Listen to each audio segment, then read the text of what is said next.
हयातीचा धाकला. दुपारची वेळ असेल, साधारण 2-2:30ची वेळ. बाहेर रणरणत ऊन, नीरव काय ती शांतता. उभी सोसायटी दुपारच्या झोपेत गुंगून आडवी झालेली. मी सुद्धा. जवळजवळ सगळी मंडळी घरीच. जरा डुलकी लागते तर सेलफोन कोकलला. फोन घेऊन मी बाल्कनीत गेलेलो. गॅलरीच्या एका कोपऱ्यात रेंज जरा व्यवस्थित येते. ठणकण आवाज झाला. पहिल्या मजल्यावरच्या एका बाल्कनीच्या दारावर एक दगड जोरात आदळला. तसा फार काही मोठा नव्हता, असेल लिंबा एवढा. अरे पण काय हे? आवाजानं बाल्कनीचा दरवाजा उघडला गेला. तणतणत एक म्हातारा बाहेर आला. खाली वाकून ओरडू लागला. एक 10-12 वर्षांचा पोरगा असेल. सायकलवर टांग टाकून रपू चक्कर झाला. म्हातारा आपल्या हवेतल्या हवेत बोंबलतोय. त्याला कळतच नाहीये कुणी दगड मारलाय ते. बाकी सोसायटीला याच्याशी काही देणं घेणं नाहीये. एक तर कंपाऊंड बाहेरून दगड आलाय, आपल्या बाल्कनीत तर नाही ना पडला. छोडो यार. सोसायटी फक्त या कुशीवरनं त्या कुशीवर. मीही फारसं लक्ष दिलं नाही. द्वाड पोरग असेल एखादं. 2 दिवसानंतरची गोष्ट.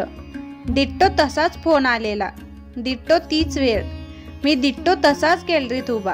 आणि रिपीट टेलिकास्ट. सायकलवालं तेच द्वाड पोरग. नेम धरून दगड मारलेला. म्हातारा तणतणत बाल्कनीत आलेला. पोरग छू मंतर. च्या मारी. हे रोज होतंय की काय? पुढल्या दिवशी मी मुद्दाम होऊन गॅलरीत उभा. बरोबर त्याच वेळी ठरवल्यासारखं सगळं तसंच घडतंय. मला म्हातारीची कीव आली. सहन करण्याच्या पलीकडे आहे हे सगळं. आज मी तयारीतच होतो. धडाधड पायऱ्या खात जिना उतरलो. गाडीला किक मारून सोसायटीच्या गेट बाहेर. फार लांब जाणं शक्यच नव्हतं. 2-3 सोसायटी मागे टाकल्या. एका सोसायटीच्या आत शिरणारं ते पोरग दिसलं. मी तिकडे गाडी दामटली. सोसायटीत शिरेपर्यंत पोरग गायब. लगोलग वॉचमॅनला गाठला. 202. तिथे पोचलो आणि बेल दाबली. पोराच्या बापानं दरवाजा उघडला.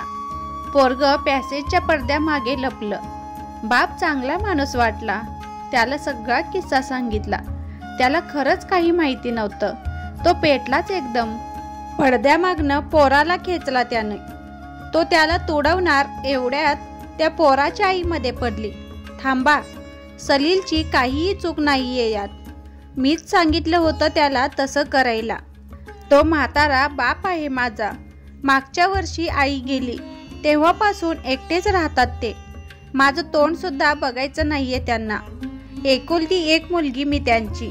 पळून जाऊन लग्न केलं होतं मी. राग अजूनही गेला नाहीये त्यांचा. पोराची आई डोळे पुसत बोलतच होती. इतके दिवस मेरठला होतो आम्ही. आता 6 महिन्यांपूर्वीच आलो इथं. मुद्दाम होऊन त्यांच्या घराजवळ जागा बघितली. माझा आवाज ऐकला की फोन बंद करतात. मी फोन करेन की काय भीती वाटते त्यांना. आता तर फोन वापरणंच बंद केलंय.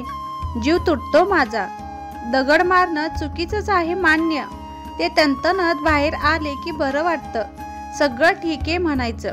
हयातीचा धाकला मिळतो मला. भीती वाटते हो फार. मी तरी काय करू सांगा हो.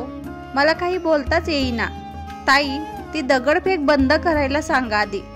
नसतं काही प्रकरण व्हायचं. तुम्ही काळजी करू नका. मी लक्ष ठेवीन त्यांच्याकडे. तसं काही वाटलं तर लगेच कळवीन तुम्हाला. बापाची लाडाची लेक. ओल्या डोळ्यांनी हसली. मी बाहेर पडलो.